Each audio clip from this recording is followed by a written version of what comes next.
Ярила был образом весеннего плодородия. Свидетельств о нем в древнерусских источниках не сохранилось.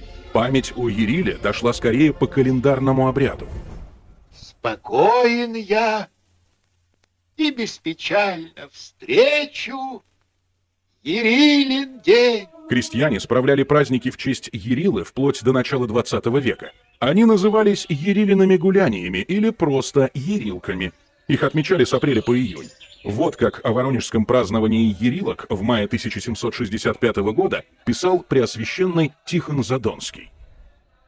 «Избирался миром человек, которого обвязывали всякими цветами, лентами и обвешивали колокольчиками. В таком наряде под именем Ярилы ходил он пляшучи по площади в сопутствовании народа обоего пола.